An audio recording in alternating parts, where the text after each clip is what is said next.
अब हम स्ट्रक्चर के द्वारा मेल रिप्रोडक्टिव सिस्टम के बारे में बात करेंगे, स्ट्रक्चर के द्वारा कैसे दिखता है। ठीक है, मान लीजिए ये टेस्टिस है, तो टेस्टिस के ऊपर क्या होगा, ये स्कोटम होगा, ये स्कोटम होगा, और ये क्या है, ये टेस्टिस है। ठीक है, तो दो टेस्टिस हो गई और टेस्टिस के ऊपर ये है स्कोटम।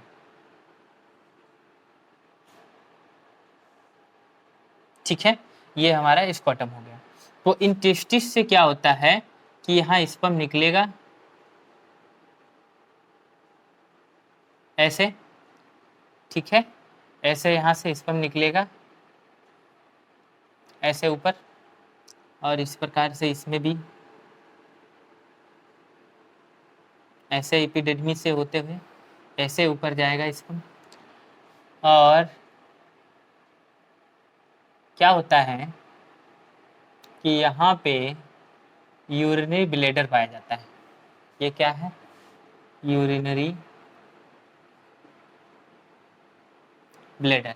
तो यूरिनरी ब्लैडर में क्या होता है, दोनों साइड से यूरेटर लगे हुए होते हैं, यूरेटर लगे हुए होंगे। ठीक है, जैसे मान लीजिए यहाँ पे किडनी, तो किडनी से यूरेटर लगे हुए होंगे ना, यहाँ पे मान लीजिए किडनी है, तो किडनी से यूरेटर लगे हुए होंगे। तो यूरेटर से क्या आएगा, यहाँ पे यूरिन कलेक्ट होगा यूरिनरी ब्लैडर में। ठीक है, और इन यूरेटर के पीछे से होके, ठीक है, इन यूरेटर के पीछे से होके क्या होता है कि ये पाइपें आती हैं इसमें। ठीक है, तो देखिए टेस्टिस में अगर हम देखते हैं तो सबसे अंदर में रेटे टेस्टिस होगा। ठीक है, अंदर में रेटे टेस्टिस पहली चीज़। उसके बाद फिर क्या होगा, उसके बाद यहाँ पे होता है दूसरी बात। ठीक है, पहला रेटे टेस्टिस हो जाएगा, और उसके बाद वासा डिफरेंशिया, और उसके बाद आपका जो होगा इपीडिडिमिस, और उसके बाद जो होगा वास डिफरेंस। ठीक है, तो ये चार दो हो गई हमारी क्या, एसेसरी डक्ट। ये हमारी एसेसरी डक्ट हो गई, टेस्टिस से निकली। और इनमें वास डिफरेंस होते हुए, वास डिफरेंस कैसे आएगा, ये आपके यूरेटर के पीछे से होके आता है, और यूरेटर से पीछे से होके आएगा, और ये यहाँ पे हल्का सा ओपन हो जाएगा, ये हल्का सा ओपन हो जाएगा, जिसको हम क्या कहेंगे, एम्पुला कहेंगे। ठीक है, इसको हम बोलते हैं एम्पुला। ठीक है, तो ये एम्पुला बन जाएगा, और ये एम्पुला जब आगे ओपन होगा, ठीक है, तो यहाँ पे दोनों साइड से सेमाइनल वेसिकल, सेमाइनल वेसिकल जो है, ये दोनों सेमाइनल वेसिकल आ जाएंगे यहाँ पे। ठीक है, ये देखो सेमाइनल वेसिकल आ जाएंगे। ठीक है, और फिर यहाँ पे क्या होगा, एक और बड़ी सी ग्लैंड मिलेगी जिसको हम बोलते हैं प्रोस्टेट ग्लैंड। ये प्रोस्टेट ग्लैंड आएगी, और प्रोस्टेट ग्लैंड के बाद यहाँ पे क्या होगा कि एक और छोटी सी ग्लैंड होगी, जिसको दो ग्लैंड होती हैं, ठीक है, जिसको हम लोग बोलते हैं बल्बो यूरेथ्रल ग्लैंड। तो ये इस प्रकार से, ठीक है, समझने की बात है यहाँ पे कि क्या हुआ कि ये वास डिफरेंस आया यूरेटर के पीछे से, और वहाँ पे जहाँ पे हल्का सा ये वाइडर होगा वास डिफरेंस, उसको हम एम्पुला बोलेंगे। और उसके बाद यहाँ सेमिनल वेसिकल होते हैं, एक इधर और एक इधर। ठीक है, दो सेमिनल वेसिकल होंगे, और सेमिनल वेसिकल जहाँ पे ओपन होंगे, ठीक है, उस जगह को हम लोग यहाँ पे जहाँ पे दोनों सेमिनल वेसिकल और एम्पुला की डक्ट दोनों ओपन होती हैं, उसको बोलेंगे इजेकुलेटरी डक्ट। ठीक है, तो सेमिनल वेसिकल, इजेकुलेटरी डक्ट का मतलब क्या होता है कि सेमिनल वेसिकल की डक्ट प्लस एम्पुला की डक्ट, ये जब दोनों जहां एक जगह ओपन होंगी उसको इजेकुलेटरी डक्ट बोलते हैं। ये आप लोग याद रखिएगा, नीट में क्वेश्चन पूछता है। ठीक है, तो क्या हुआ कि यहाँ एम्पुला की डक्ट, ये एम्पुला की डक्ट ओपन हुई और सेमाइनल वेसिकल की भी डक्ट ओपन हुई, तो उसको इजेकुलेटरी डक्ट बोलते हैं। फिर उसके बाद एक बड़ी सी ग्लैंड होगी यहाँ इसके ऊपर, उसको हम प्रोस्टेट ग्लैंड बोलेंगे। फिर बल्बोयूरेथ्रल ग्लैंड आ जाएगी आपकी। ठीक है, उसके बाद ये जो है यूरेथ्रा है, ये क्या है, ये है हमारा यूरेथ्रा, ठीक है, यूरेथ्रा है। और इस यूरेथ्रा के ऊपर कुछ मसल्स होती है, ठीक है, और यहाँ पे क्या होगा, ओपनिंग होगी, ठीक है। तो ये क्या है हमारा, ये है ग्लैंस पेनिस, ठीक है, ये ग्लैंस पेनिस है। और ये ओपनिंग है हमारी, जिसको हम लोग बोलते हैं यूरेथ्रल मीटस, ठीक है, ये यूरेथ्रल मीटस हो जाएगा। और यहाँ पे कुछ फॉर स्किन भी पाई जाती है, ये फॉर स्किन पाई जाएगी, ठीक है। तो ये ऑल अबाउट आपका क्या है, मेल रिप्रोडक्टिव सिस्टम है, ठीक है। मेल रिप्रोडक्टिव सिस्टम में आपको बेसिकली देखना है कि यहाँ टेस्टिस है, टेस्टिस से क्या हुआ, क्रेटेड टेस्टिस में स्पर्म सबसे पहले जाएगा, फिर उसके बाद वासा इफ्रेंसिया में जाएगा, फिर एपिडेडमिस में जाएगा, फिर वार डिफरेंस में जाएगा, जाते जाते जाते जाते जाते जाते यहाँ एम्पुला में थोड़ा सा जो ये वाफ डिफरेंस जहाँ पे चौड़ा होगा उसको एम्पुला कहेंगे। और उसके बाद यहाँ दोनों साइड में सेमिनल वेसिकल होंगे, सेमिनल वेसिकल का सिक्रीशन आएगा कहाँ पे, यहाँ पे आएगा, ठीक है, जहाँ पे उसको हम उस जगह को बोलेंगे इजेकुलेटरी डक्ट, जहाँ पे सेमिनल वेसिकल की डक्ट और एम्पुला की डक्ट दोनों ओपन होंगी, उसको हम इजेकुलेटरी डक्ट बोलेंगे, ठीक है। तो सिक्रीशन ऑफ सेमिनल वेसिकल और जो है एम्पुला, इन दोनों का सिक्रीशन यहाँ मिल जाएगा। हालांकि यहाँ पे जब होता है, ठीक है, तो वो होता है स्पर्म, ठीक है, यहाँ पे स्पर्म होता है। और उसके बाद इसका सेमिनल वेसिकल का जो है सिक्रीशन इसके साथ मिल जाएगा, प्रोस्टेट ग्लैंड का सिक्रीशन मिल जाएगा और बल्बो इरेथ्रल ग्लैंड का सिक्रीशन मिल जाएगा। फिर जब यहाँ पे पहुँचेगा तो वो बन जाएगा सीमेन, ठीक है। तो जब यहाँ पे पहुँचता है बल्बो इरेथ्रल ग्लैंड के बाद में जब आगे आता है स्पर्म, तो वो सीमेन के फॉर्म में आ जाता है, ठीक है। और यहाँ पे जो स्टार्टिंग में होगा तो वहाँ पे क्या होगा, वो स्पर्म होगा, ठीक है। तो ये चीज़ हमको याद रखना है। फिर उसके बाद ये यूरेथ्रा के थ्रू होते हुए बाहर निकल जाता है, और ये जो बड़ा पार्ट होता है उसको हम लोग क्या बोलते हैं, ग्लैंस पेनिस बोलते हैं, ठीक है। और ये जो ओपनिंग होती है उसको यूरेथ्रल मीटस बोलते हैं, इसके ऊपर कुछ स्किन होगी उसको फॉर स्किन बोलेंगे, ठीक है। तो ये आप लोग को है याद रखना मेल रिप्रोडक्टिव सिस्टम के बारे में। सेमिनल वेसिकल की संख्या जो होती है 2 होती है, पेयर में पाया जाता है, प्रोस्टेट सिंगल होता है, और जो है बल्बो यूरेथ्रल ग्लैंड वो भी पेयर में पाया जाता है। ये प्रोस्टेट ग्लैंड जैसे हम मार्कर को ऐसे पकड़ के रखे हैं, उसी प्रकार ये प्रोस्टेट ग्लैंड इसको पकड़ के रखता है, ठीक है। और प्रोस्टेट ग्लैंड जब बढ़ जाता है तो यूरिन जो है वो रुक जाता है। कई बार ओल्ड स्टेज में आपने देखा होगा कि कुछ बूढ़े लोग जो होते हैं, ओल्ड पर्सन, तो उनका जो है यूरिन रुक रुक के आने लगता है, बूंद बूंद करके, ठीक है। तो इसको क्या होता है, ऑपरेशन करके प्रोस्टेट को काट के निकालना पड़ता है, ठीक है, तब उसका जो है यूरिन सही से होता है। तो ये आप लोग को याद रखना है, ठीक है।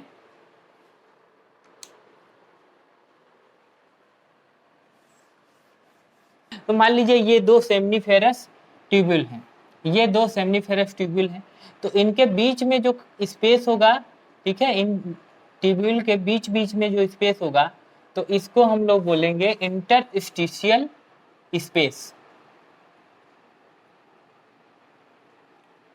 इनके बीच में जो स्पेस है उसको इंटरस्टिशियल स्पेस कहेंगे।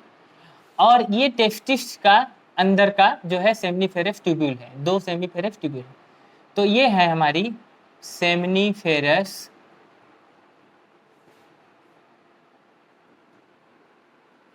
ट्यूब्यूल, ठीक है। तो ये हो गई सेमनीफेरस ट्यूब्यूल और ये हो गया इंटरस्टिशियल स्पेस, ठीक है। 2 सेमनीफेरस ट्यूब्यूल के बीच में बहुत सारी सेमनीफेरस ट्यूब्यूल होती है ना टेस्टिस के अंदर, टेस्टिकुलर लोब्यूल में, ठीक है। तो टेस्टिकुलर लोब्यूल के बीच बीच में जब सेमनीफेरस ट्यूब्यूल होंगे और 2 सेमनीफेरस ट्यूब्यूल के बीच बीच में खाली स्पेस होगा तो उसको इंटरस्टिशियल स्पेस कहेंगे। और सेमनीफेरस ट्यूब्यूल के अंदर जो जगह होगी, ठीक है, उसमें हम देखेंगे कौन कौन सी सेल है। तो सेमनीफेरस ट्यूब्यूल के अंदर में 2 प्रकार की सेल पाई जाती है, ठीक है। सेमनीफेरस ट्यूब्यूल के अंदर में 2 प्रकार की सेल होती है, इसको एक को बोलते हैं मेल जर्म सेल, ठीक है, मेल जर्म सेल, या मेल जर्म सेल को बोलते हैं स्पर्मेटोगोनिया, स्पर्मेटोगोनिया, ठीक है। और जो दूसरी सेल होती है टेस्टिस के अंदर, ठीक है, उसको हम लोग बोलते हैं सर्टोली सेल, ठीक है, या नर्स सेल, ठीक है। तो ये दो प्रकार की सेल पाई जाती हैं किसके अंदर, सेमनीफेरस ट्यूब्यूल के अंदर। ठीक है, तो ये मेल जर्म सेल जो है ये आगे क्या बना देंगी, स्पर्म बनाएंगी। ठीक है, मेल जर्म सेल में क्या होगा, माइटोसिस होगा और मियोसिस होगा, तो ये बना देंगी स्पर्म। और ये जो सर्टोली सेल है, ठीक है, ये इसके बहुत सारे काम हैं। सर्टोली सेल जो होता है, ठीक है, ये जो सर्टोली सेल है तो ये क्या करता है, स्पर्म को मैचुरेशन करने का काम करता है। ठीक है, और ये कराता है एंड्रोजन बाइंडिंग प्रोटीन का फॉर्मेशन। एंड्रोजन बाइंडिंग प्रोटीन बनाएगा, एंड्रोजन बाइंडिंग प्रोटीन बनाएगा। और इनहिबिन हार्मोन को भी बनाता है ये यहाँ। ठीक है, उसके अलावा ये फैगोसाइटोसिस भी करेगा, ये फैगोसाइटोसिस करता है। ठीक है, ऐसा कोई स्पर्म बन गया जो अच्छा स्पर्म नहीं है, ठीक है, जो काम लायक नहीं है, जो आगे जाके जो है फर्टिलाइजेशन नहीं कर सकता, जो मूव नहीं करेगा, मोटिलिटी उसमें कम है, शेप साइज उसका अच्छा नहीं है, उसको ये क्या करेगा, मार देगा। फैगोसाइटोसिस का मतलब होता है मार देना। और कौन सा काम करता है ये सर्टोली सेल, ठीक है, तो ये नरिशमेंट प्रोवाइड कराने का काम करता है। ठीक है, ये क्या करेगा, इसको मेल जर्म सेल को, स्पर्मेटोगोनिया जो है, जो आपका मेल जर्म सेल है और स्पर्मेटोगोनिया है, इसको क्या करेगा, न्यूट्रिएंट या नरिशमेंट प्रोवाइड कराने का काम करेगा। ठीक है, तो ये क्या करता है, इसको नरिश करने का काम करेगा। अब इसके अलावा आपका बचा है हमारा इंटरस्टिशियल स्पेस। तो जो इंटरस्टिशियल स्पेस है, इसमें एक सेल पाई जाती है जिसका नाम है इंटरस्टिशियल सेल। इंटरस्टिशियल सेल या इंटरस्टिशियल सेल को बोला जाता है लीडिंग सेल। ठीक है, इंटरस्टिशियल सेल को लीडिंग सेल भी बोलते हैं। ठीक है, तो ये जो लीडिंग सेल है या इंटरस्टिशियल सेल है, ये क्या करती है, ये बेसिकली एंड्रोजन हार्मोन का फॉर्मेशन करती है, एंड्रोजन हार्मोन बनाएगी। ठीक है, और एंड्रोजन में मेन हार्मोन कौन सा है, टेस्टोस्टेरोन। ठीक है, टेस्टोस्टेरोन हार्मोन का फॉर्मेशन करेगी। अब ये टेस्टोस्टेरोन का काम क्या है, देखिए बॉडी के अंदर, तो टेस्टोस्टेरोन क्या करता है, सेकेंडरी सेक्सुअल कैरेक्टर को बनाने का काम करता है। ठीक है, सेकेंडरी सेक्सुअल कैरेक्टर को क्या करेगा, बढ़ाएगा, और सेकेंडरी सेक्स ऑर्गन डेवलप करवाएगा।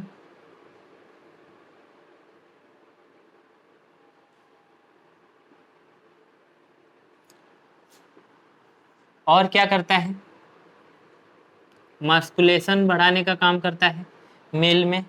ठीक है, प्रोटीन सिंथेसिस बढ़ा देगा। ठीक है, मस्कुलेशन उसकी वजह से बढ़ जाएगा। और क्या करता है ये टेस्टोस्टेरोन हार्मोन, लेबिडो। लेबिडो का मतलब होता है सेक्सुअल बिहेवियर। सेक्सुअल बिहेवियर को बढ़ा देगा, मतलब अगर टेस्टोस्टेरोन हार्मोन ना निकले तो सेक्सुअल बिहेवियर जो है मेल का वो अग्रेसिव नहीं होगा। ठीक है, तो ये सेक्सुअल बिहेवियर को बढ़ाने का काम करता है कौन, टेस्टोस्टेरोन हार्मोन। ठीक है, और मेल कैरेक्टर जो हैं इनको बढ़ा देगा। ठीक है, बेसिकली जैसे कि मेल में होता है ना, जो उसकी साउंड है वो थोड़ा सा क्या हो जाता है, लो पिच साउंड कर देगा। ठीक है, जिसकी वजह से भारी आवाज आने लगेगी। इस प्रकार से ये फंक्शन शो करता है।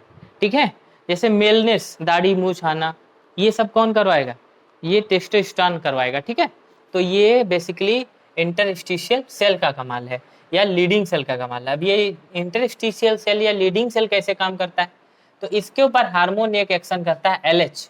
ठीक है, ल्यूटिनाइजिंग हार्मोन। ये ल्यूटिनाइजिंग हार्मोन है जो इंटरस्टिशियल सेल पे अटैक करता है, और जिसकी वजह से इंटरस्टिशियल सेल या लीडिंग सेल क्या करते हैं, अपना जो है हार्मोन लेवल बढ़ा देते हैं। ठीक है, ल्यूटिनाइजिंग हार्मोन क्या करता है, इंटरस्टिशियल सेल पे अटैक करेगा, जिसकी वजह से इंटरस्टिशियल सेल जो है एंड्रोजन हार्मोन बनाएगा, उसमें मेन हार्मोन बनाएगा टेस्टोस्टेरोन। ठीक है, अब एक नोट पॉइंट हम देख लेते हैं। यहाँ पे नोट पॉइंट देखेंगे तो जैसे कि यह सीमेन होता है, ठीक है, तो 2 से 3 ml जो है वो रिलीज होता है, ठीक है, एक बार में सीमेन। और 1 ml सीमेन के अंदर 100 मिलियन स्पर्म पाया जाता है। ठीक है, ये चीज आप लोग याद रखिए। और सीमेन के अंदर, सीमेन जो है उसके 60% शेप एंड साइज अच्छा होना चाहिए, और 40% सीमेन का जो है मोटिलिटी अच्छी होनी चाहिए, तो वो हेल्दी सीमेन कहलाएगा या नॉर्मल सीमेन कहलाएगा।